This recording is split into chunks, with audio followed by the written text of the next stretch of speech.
Hey everybody, today is July 19th and here is the next update. So I'll start with some of these plants that I have not shown before, and these are just extra that I have at my parents' house. So there's only a few varieties, nothing crazy. Let me go around and show you. See, I have my white tie. I grew a bunch of those this year. So those are very productive plants. Those that I have sent seeds to, they can tell you that it just produced like crazy. And here's my Pekin. And look at this. There's just pods everywhere. They're tiny. So they're fun to grow because they're easy to take care of. See there? But for picking, it's just crazy. It's very small. So, and the birds love this. So the birds stop by and they eat a bunch of them. But they only eat them when they're red. So the green ones are good. They'll just stay there. And then I have my chocolate Scotch Bonnet cross back there. All of those. And then these are the white tie. So I have a bunch of them this year because my parents asked me to grow them a lot more. So they're already starting to produce, and they produce in clusters. So that's the unique thing about these guys. So each node or each tip of these plants, they're like sometimes 5 or 6 of them. And then they grow in like clusters like that. So it's very cool. And they produce much more in the second year. So if you grow this, overwinter them, they produce like crazy the second season. Okay, so let's go on to the other plants. Alright guys, next I'm going to show you a few plants that I have in the Aero Garden. And this is the Ahi Cherapita Peach. I got this from Peter Stanley. Thank you, Peter. They're doing great. I wanted them small, so I did a lot of trimming. And then let me show you the other one. Look at this beautiful specimen. Nice huge canopy. It's only about 3 or 4 inches tall, but it's much wider across because I have been working with this. I'm doing a lot of trimming. I didn't top the plant. I used a different method, and it's called the FIM method, the FIM. And this was suggested to me by Andrew on Pepper Lovers Community. So I tried it out and it works great. It's very minimal damage to the plant as opposed to topping, but it caused the same effect, like the branching out and all that stuff. So look at all these branches, tons of them. But because I'm growing this indoor, I have to do some additional trimming just to keep the plant like this. Alright, let's go outside. Alright guys, we'll start with the Super Pekin here. And this Super Pekin is much different than the Pekin I just showed earlier in the beginning of the video. This one is it produced much larger fruits, and let me show you some of the fruits. See here? Actually, there's a few that point upward too, but these are much larger, and the same characteristics from the other Pekin still carried over, because anytime the pods turn red, like, the birds just love eating them, and then they separate from the stem very easily. So the birds just have to peck at it, and then it'll come right off. So there's one that's ripening. So in a day or two, it becomes really red, and that's when the birds would just stop by and eat them. So I have to pick them before the birds get them. And the plants are it's just an amazing variety. They can grow as large as the space you give them. So originally this guy was grown in a 2-gallon bucket,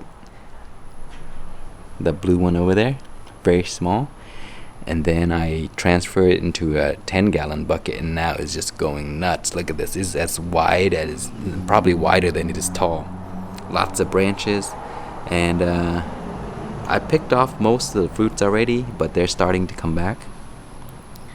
So I should get a second production in about a month or so. But let me show you the size of the fruits that they should be. Okay, here is the other Super Pekin. I have 2, one in there and this one here. And you see here, that is usually the size of the fruits. They're much larger, longer than the original Pekin. They're slightly hotter and has a better flavor too. And they do have less seeds, which is really cool. So here's some more fruits there. And they can grow in any climate. I mean, right now it's like 107 degrees Fahrenheit, and these are only few plants that are actually producing peppers, and the rest are just dropping all of them. And see here, this is a red color here. That's when the birds usually eat them. Okay, so that's the Super Pekin, and this one is actually a grafted Super Pekin. There's that Union right there, and this is the Crimson Star, and up above this right here is the Super Pekin. I mean, they just grow enormous. And there's my Dorset Naga contest plant right there. Charles, if you're watching, it's not doing much. Man, it's just hot like crazy. You see how it's wilting? So I need to give it some water very soon. Okay, we'll go through the next few plants very quickly because nothing's happening.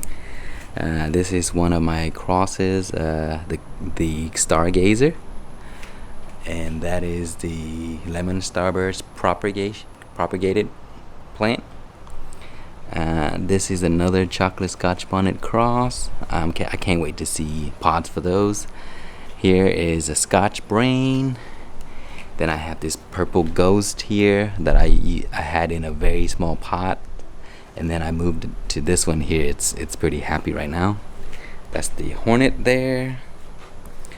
White tie, I have a ton of these, and some ahi cherapita that I will be growing in the ground pretty soon. And these are propagated Super Pekin. You see that? It doesn't matter the size of the pod, they just grow in any size pot, so they're very cool. And those are also propagated right here. See those? And they even have pods right there, down there. See those red dots? Okay, here's my Crimson Star. Has one pod, and that's about it. And this is the chocolate Scotch bonnet crossed with a tie. So I have fruits for these already. You see that there? Those are gonna be really cool. They're much spicier than the regular tie. Pretty cool shapes too. Sometimes it has a tie with a bonnet shape, so it's pretty unique. Lemon Starburst here. Have a few fruits that are ready. There's some in there.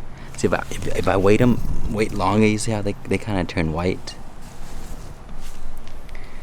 That's my hornet. This is a reaper, and propagated lemon Starburst.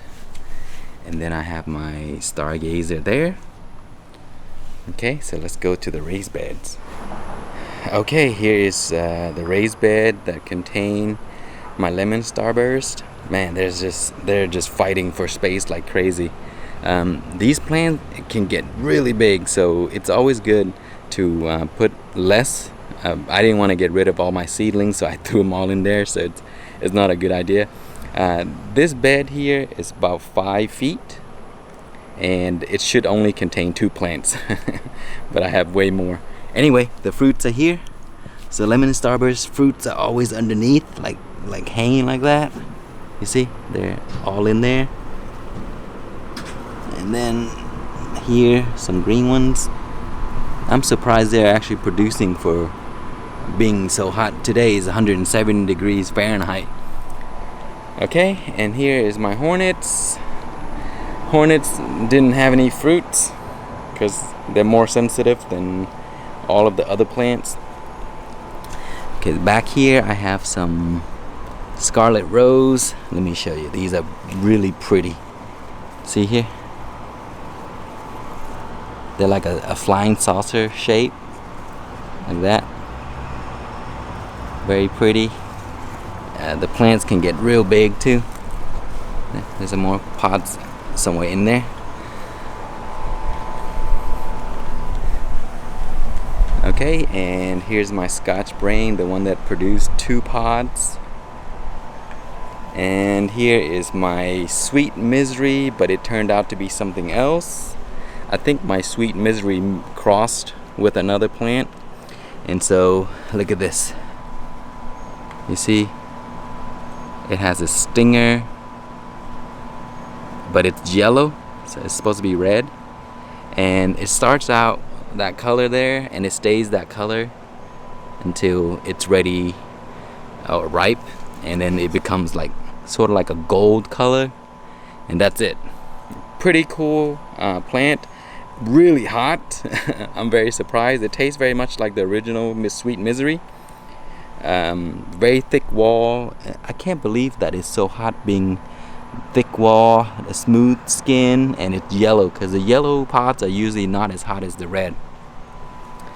Okay, and then that's my Scotch Brain contest plant right there. I have one pot here, there's one in there, and there's one over there, so 3 total that are ripe. I think I have a few more green ones right there, not too good. Another Sweet Misery. It may turn out to be like this, may not, but we'll see. And here I have a bunch of ground cherry. Man, I'm just sick of ground cherry. They produce so much.